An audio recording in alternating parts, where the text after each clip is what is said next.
I keep having these memories. The latest trailer for Captain Marvel just dropped, so we've combed over every scene to pull out all the most interesting, nerdy Easter eggs we could find, because that's what we do, ladies and gentlemen. And Kree.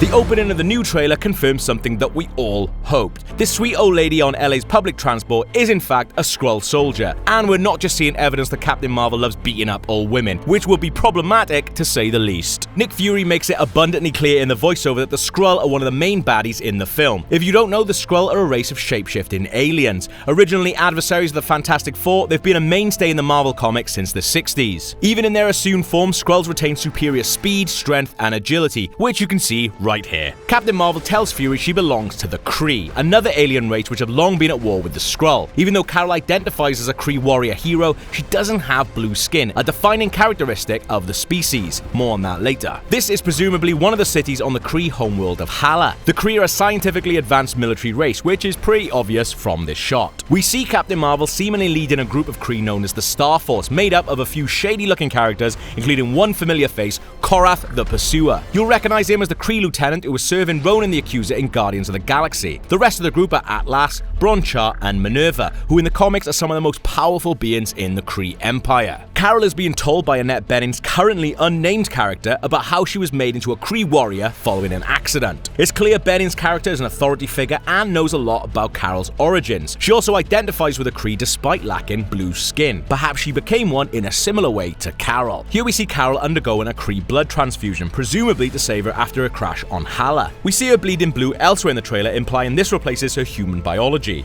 This trailer also gives us a much better look at Captain Marvel's Mohawk helmet, designed by artist Jamie McKelvey for the character's 2012 relaunch. The film Captain Marvel also borrows designs from his redesigned suit, which he made to look more like an Air Force uniform. In this flashback, we see Carol's fellow pilot is Maria Rambeau. In the comics, her daughter Monica was an Avenger and once also held the title of Captain Marvel. Here, Carol flies what appears to be a prototype of the Avengers Quinjet. Since this film is set in the 90s, it seems we'll learn more about the work Fury did before the Avengers Initiative. The logo on Carol's cap here is an old shield crest. It looks like she and Fury are breaking into a secure facility to look at her classified files, presumably to fill in the gaps in Carol's memory. We also see her wearing a Nine Inch Nails band t-shirt in a nod to the 90s era the film is set, so hopefully the soundtrack will be filled with some 90s bangers.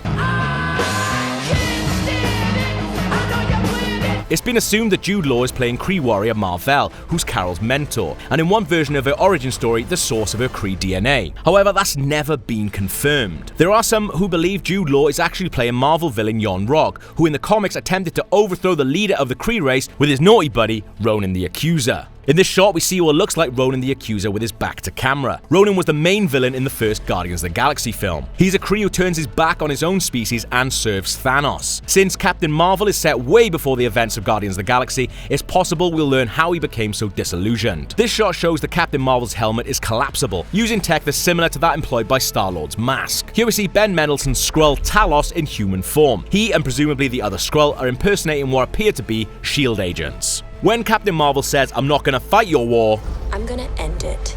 presumably she's referring to the Kree-Skrull War, but the wording implies she's on neither side. Perhaps as events unfold and she learns more about her past, she identifies less and less with the Kree and their plight. These closing shots of Carol in her red, blue and gold costume shrouded by energy show just how powerful she is. In one run in the comics, Carol acquires the ability to harness the energy of a white hole, effectively allowing her to manipulate the power of a star. During this period, she was known as the character Binary. It appears that she eventually develops these abilities towards the end of the film, granting her powers way beyond those associated with the Kree. Captain Marvel looks like she might be the most powerful Marvel hero we've seen to date. Useful if you have to take on someone like, I don't know, Thanos. Finally, and probably most importantly, right at the end of the trailer, we see Carol's cat, which here is going by the name of Goose. This is surely a reference to Maverick's co-pilot in Top Gun. It's likely that this is the MCU version of Captain Marvel's cat Chewie from the comics, and in that run, Chewie is revealed to be a dangerous feline-like alien species known as the Flurkin. Could this be how Fury loses his eye, maybe? Those are the most interesting things we spotted in the trailer, and you know what? We are bang up for this film. For more on Captain Marvel, check out this comprehensive breakdown of who the character is, or watch us analyze the Captain Marvel post-credit scene at the end of Avengers Infinity War.